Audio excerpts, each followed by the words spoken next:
断命觉醒的基点，反击宿命的破壁之举。为何命理师会深陷宿命论？命理师的神圣天职，看见就是改变的开始。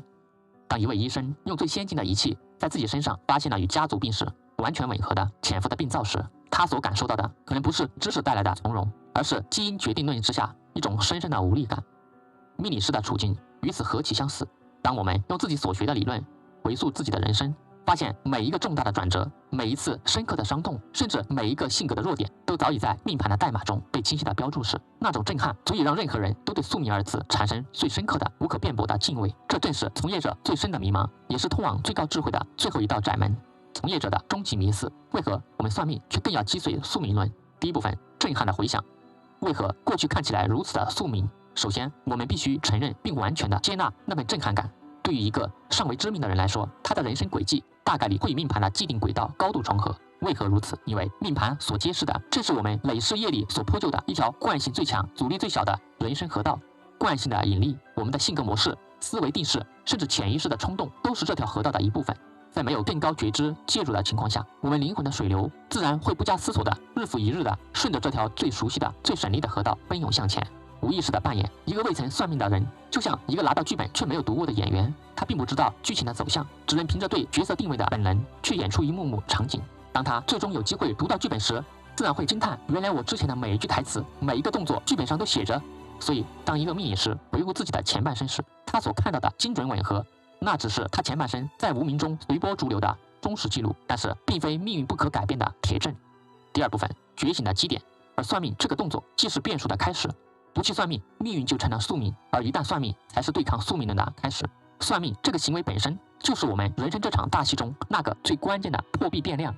从戏中人到观棋者，在我们算命之前，我们是棋盘上一枚身不由己的棋子，被规则和惯性所推动。当我们打开自己的命盘的那一刻，我们的视角瞬间从棋子跃升到棋手的高度。我们第一次真正的看清了整个棋盘的布局、双方的优劣以及未来几步可能的凶险。从被动漂流到主动的导航。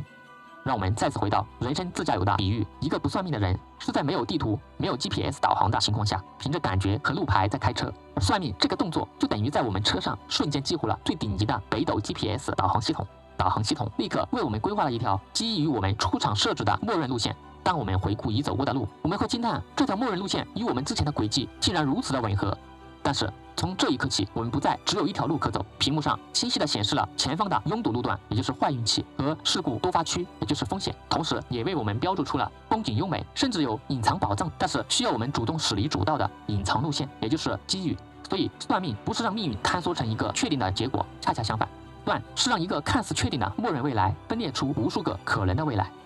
第三部分，真正的解脱，从默认路径到自主导航的思想指导。那么，在经历过这份宿命的震撼后，我们该如何的挣脱宿命的枷锁，应用好命理这份人生导航图，真正的用命立命，掌握命运的主动权？第一步，首先我们要坦然地看待过往，对于既成之事就当成宿命也无妨，这并非认命，而是智慧和和解。就如同棋手复盘输掉的棋局，坦然承认自己过去的每一步都是当时认知局限下的必然，不悔恨，不纠结，只为总结经验，为了下好后半盘棋。第二步，深刻地认识默认程序。算命最大的价值就是让我们看见自己灵魂中那套根深蒂固的默认程序。原来我的出场设置就是在压力之下容易逃避，比如说身弱官杀旺；原来我的默认程序就是在安逸之时容易放纵，比如说身旺比劫为忌。而看见就是改变的开始。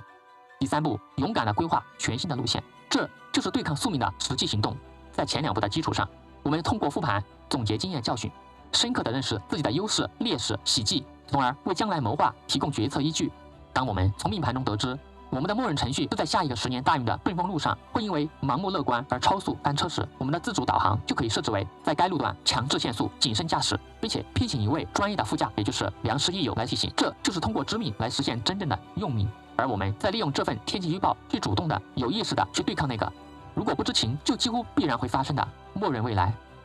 我们得出最终的结论：一位命理师的成长必然会经过3个阶段。初学时惊叹于规则的奇妙，也就是一切皆有规律，看山是山；